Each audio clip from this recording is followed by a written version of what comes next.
Hello and welcome to the final FIFA 17 prediction show of the season. Liverpool take on Middlesbrough at Anfield this weekend, knowing that a win will be enough to guarantee Champions League football for them next season. So, starting off with the lineup, I'm expecting no changes from Jurgen Klopp because the team played so well against Middlesbrough in this system with Coutinho in that deeper midfield role and Sturridge and Origi partnering each other up front. And I'm not expecting Firmino to start this game because he hasn't trained pretty much at all this week, and so I'm expecting to see him probably on the bench, and he might get maybe half an hour out of this game. But yeah, starting 11 the same as it was against West Ham. It performed incredibly well, so here's hoping that it can do the trick against Middlesbrough as well. So I myself am pretty confident about this game because, like I said, we played so well against West Ham, and if we can take that form into this game, then I see no reason why we can't just blow Middlesbrough away and get those 3 points that we need. So let's hope I can do the same thing on FIFA 17. Right, I'm going to go for it. I'm going attacking. Team pressing is on. We're going for the win here. We are going for the jugular. It's going to be a little bit weird for me playing in a different system as well, because in all these predictors I have played Liverpool's 4-3-3 formation, so it'll be interesting to see how the 4-4-2 diamond works and whether that is actually better or worse for me on this game. Oh dear, that was a bad tackle from Nathaniel Klein. He hasn't got a red for it, but that will almost certainly be a yellow card, which is not what we need. Okay. A little bit open here. Same thing happened in the West Ham game, to be fair. I stayed on attacking all game. I just left myself far too open at the back, so I'm going to try and be a bit more clever with my tackles in this game to avoid giving them too many chances. I think I need to spend a bit longer on the ball when I get it at the moment, because I'm trying to attack too soon and I'm not letting enough players commit to get forward, and that is what we need if we're going to score goals. So let's try a bit more patience here, which will be obviously very careful, very important for Liverpool in the game against Middlesbrough, because obviously it's a huge occasion. We need those 3 points to get Champions League football. The fans are obviously going to be behind the team from the get-go. We just need to be careful and patient and just play our football like we did against West Ham and wait for that goal to come. Ooh, don't let them get through like this.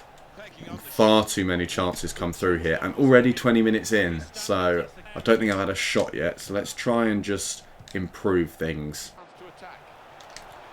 Go on, Sturridge. Shoots! Good goal. Right, that is it. The man, Daniel Sturridge, getting the goal for Liverpool yet again early on in the game, calming those nerves, just letting us play our football, do our thing, and get those 3 points. And that's good because I can, if I want to, afford to sit back a little bit. I might go on to balance because against West Ham in the FIFA 17 predictor, I did score early on in the game. I stayed on attacking and I let them score an equaliser and turned it into a much more difficult game than it could have been. So I'm going to stay on balanced and try and be a little more sensible, and then hopefully... Oh, hello, have we got another chance here? Origi! Nearly. Should have kept the shot down a little bit more. He's not quite as good as Daniel Sturridge in front of goal, is he, Divock Origi? But it will come, it will come. Get that out. Okay, Middlesbrough are definitely playing on some sort of defensive setup, because every time they try and put crosses in, there is no one in the box to get on the end of them. And long may that continue, because if they start having Negredo in the box to get on the end of crosses, I might be in a little bit of trouble. And that is not what I want. See if we can get a second here. Win that. Oh, good header, Gini Wijnaldum. Okay. Oh, it was a clearance. Never mind. Still another corner. Well cleared by Victor Valdez. And what's going on here? Is that a foul? What happened? I am quite enjoying playing with 2 strikers up front though, because it is very good in situations, especially like counter-attacking, to have those 2 options going forward instead of just the one as well as the wide men. Oh dear, let's not concede right at the end of the half. Just keep him out wide, keep him out wide. Don't let him cut inside. Okay, it's not a penalty. That was terrifying. That was a little bit too scary for me. Okay, not the most relaxing end to the half. I am quite pleased to see the half-time whistle. But overall, 1-0 up. I think we can't really ask for much more from Liverpool in the actual game. So hopefully I can see out the result. Let's see how it goes. Right, so second half, no real changes. I'm not going to shake things up too much just yet. Might bring on Roberto Firmino when it gets to about the 60-minute mark. But for now, I'm just going to try and carry on playing as we were. shore things up a little bit defensively, might bring on Lucas towards the end of the game, stay on balanced and get those 3 points. We need to be much cleverer defensively in these situations because at the moment I am leaking chances, especially out wide. I think some of that is due to the fact that playing this diamond formation means there's a bit less width, so those fullbacks do push forward a bit more.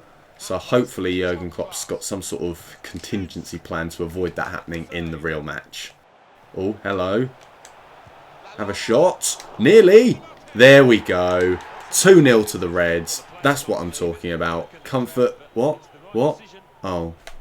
Well, now I look very stupid, don't I? That's the disadvantages of not having the audio on when you are playing, is the fact that you do not hear things like the whistle for offside. You stupid! Milner has a go. Nearly. Okay. That's something we have missed this season, is James Milner having a few more chances in midfield. Lovren. Oh. Close. Another corner as well. I've done quite well from corners in this match so far. That wasn't too amazing, but I've created more chances than I normally do. I'm quite pleased. No, he's offside, he's offside.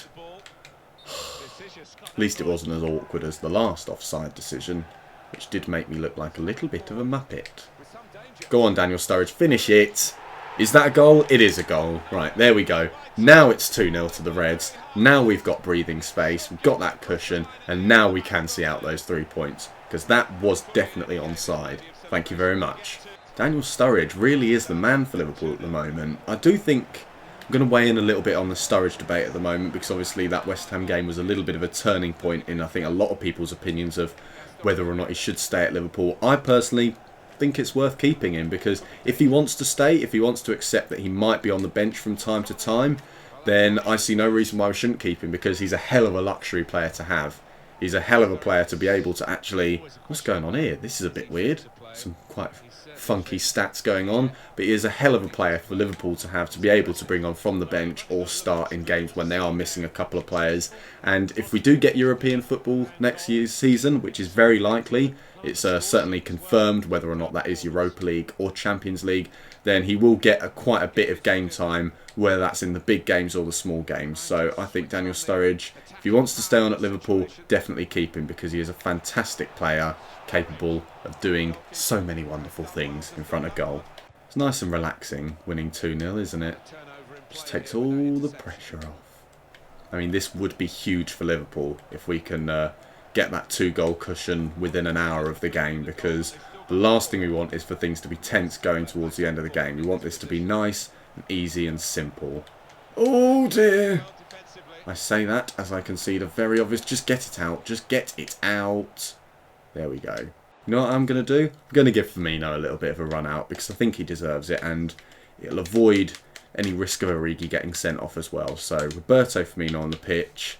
Let's give Grujic a run out as well. Why not? See if he can get a goal to cap off the season. Wouldn't that be nice? It's worth remembering as well that there is the small chance that a win by 3 goals if Man City draw against Watford could actually get us up to 3rd in the Premier League, which would also be massive, because those Champions League playoffs could get nasty, especially if we end up with a team like Sevilla or Napoli, which would make it very difficult for us to actually make the group stage, which after such a fantastic season for Liverpool would be a huge disappointment. Okay, I think they're going to shoot, aren't they? Nah, easy peasy. Ooh, careful. I think Middlesbrough have shifted up a gear here. I think they're going for the goals to try and make things just a little bit tense towards the end of the match. Let's see what Liverpool can conjure up. Oh my word! What a goal from Marco Grujic! You stupid! It wasn't Grujic, it was Coutinho. But that was incredible!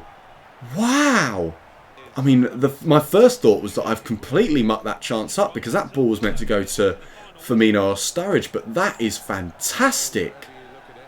What a goal! I mean, it's almost a bit of a shame that the keeper was so far away from that, because the keeper could have been right in position. He still would have let that in, because that was a rocket from Coutinho. Mad. Let's not concede now. Come on. end the season on a nice little high. 3-0 win at home would be lovely jubbly. Oh! See, that's what they're missing. They're missing the quality of players like Daniel Sturridge up front to put those chances away. Is that full time? It is full time. 3-0. Pretty good performance. I'll be absolutely chuffed with that if that happens in the real match, because obviously that means that Liverpool will secure Champions League football and, if they're lucky, get third in the Premier League. So, pretty pleased with that. So that's all for today's video. I'll be back tomorrow with something a little bit different on the channel, so stay tuned to find out what that is. Until then, thank you very much for watching. Don't forget to like the video if you enjoyed it, subscribe to the YouTube channel if you're new around here, and follow at LFC Focus TV on Twitter. Bye for now.